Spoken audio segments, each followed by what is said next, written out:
Hey folks, it's Marvin Cash, the host of the Articulate Fly. We're back with another Flyline Essentials with Mac Brown. How you doing, Mac?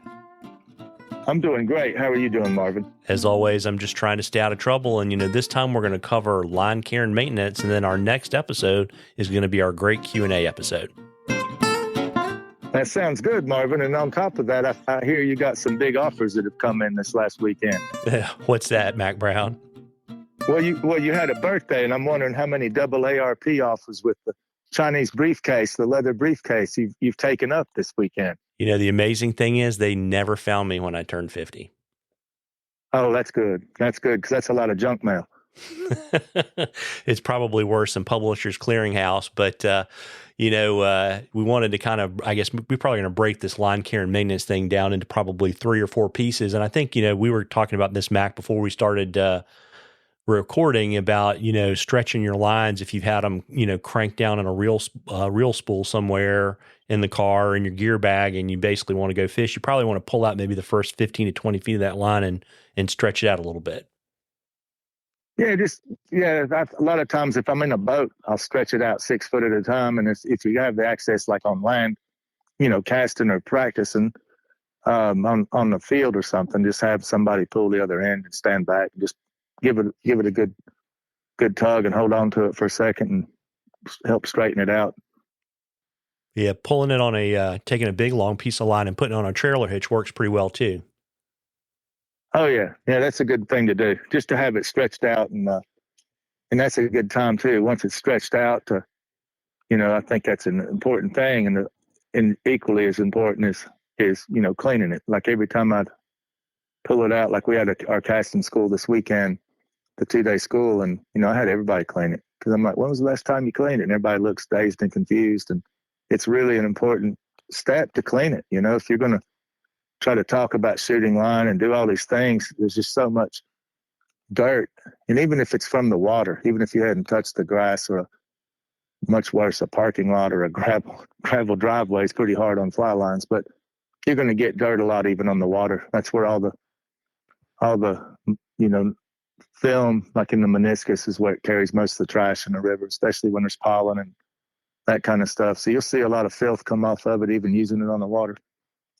So it's a good idea, just take ivory soap, put it on a rag. That's what I use the most, is just soap, having lie on there and just pull it through a cloth, and pull it through a cloth with get rid of that off of it with a little bit of water, and just pull it through again, just a piece of paper towel or cotton cloth, whatever you got available. A lot of times I use my shirt tail. That's why you see these big black lines when you're teaching.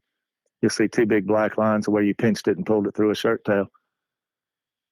But it's a good idea to clean it. It's hard to shoot line if there's a bunch of grit, sitting on the line. Yeah, and when you say ivory, you're talking about ivory bar soap, right? Yeah, just like ivory type bar soap. Yeah, because the harsh stuff. So, and SA makes a line cleaning liquid you can use too. But using something like Dawn or something even more kind of caustic than that's really not great for your line, because what it generally tends to do is pull the oils out of line. So you want to use a really, really gentle soap, right?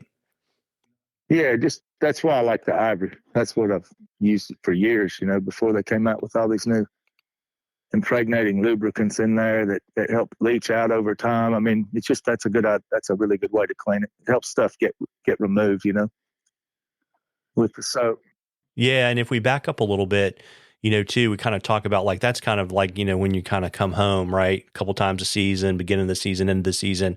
But, when you're on the water, or at least for me, I usually carry one of those SA abrasive pads with me and a little line dressing. And if I need a little bit of a tune-up, I can pull the line through the cleaning pad. It's got a little bit of abrasion on it. And then, you can take your shirt tail and a little bit of line dressing and pull it through there, and you're back in business. Oh, yeah. No, that's a good idea to do too, especially like you can tell it. I mean, you can tell always when it's not going to shoot, and you can tell when it's dirty is what I'm saying. If you're throwing a line enough, even on like the South Holston or over here on the Nantahala, you can tell instantly once it's dirty, because you go to shoot and it shoots, but it's just not shooting like up to par. And it's just like, yep, time for a cleaning. And that just comes from, I guess, the act of doing it a lot, the way you can tell instantly when it's dirty, because it should go through the eyelets and take off and shoot like butter, going out. So as soon as it feels gritty or like, that's feeling like the brakes are put on, chances are the line's dirty. Yeah, you can also watch it. It'll usually start to sink a little bit in the water. Mm-hmm. Yeah, sometimes that'll be the case too, when it starts to like sink real slowly, especially toward the end. And when it starts doing that business, it's time to give a little cleaning. Yeah. And we were talking too about kind of storing, and sometimes people have extra spools and that's great. But one thing I do, particularly when I don't have extra spools, is I basically pull the entire fly line off, and then basically put it in a really loose, like probably, I don't know, 2 foot plus loops, and just hang it around the neck of a coat hanger in my closet. Yeah.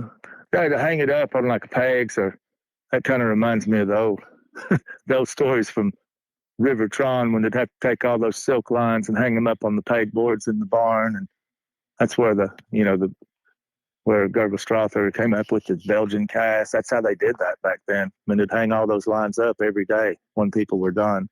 So then they'd redress them, then put them back on the reels for the next day. But every day, that was the method for line maintenance back at that time period.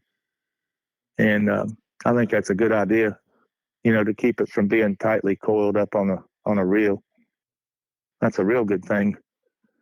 A good habit to do for sure. Yeah, and then we were also saying too, really not a great idea to leave fly lines in hot cars, in places like that, because waders and fly lines are two things that the heat will absolutely wreck.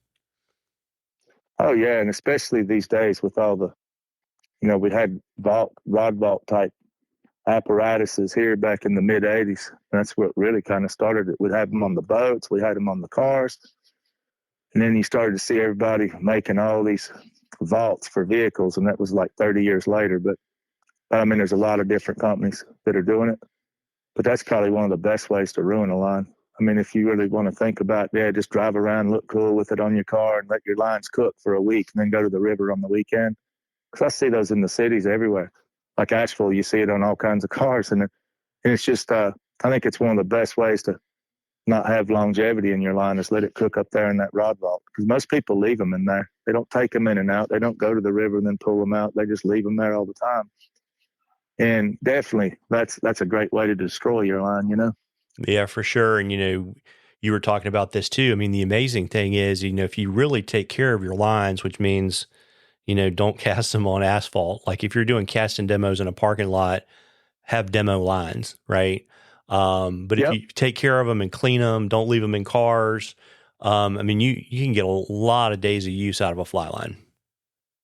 Oh yeah. Yeah. That's a good point. The Mastery Series, what I used this weekend was that 7-weight Mastery Series Expert Distance.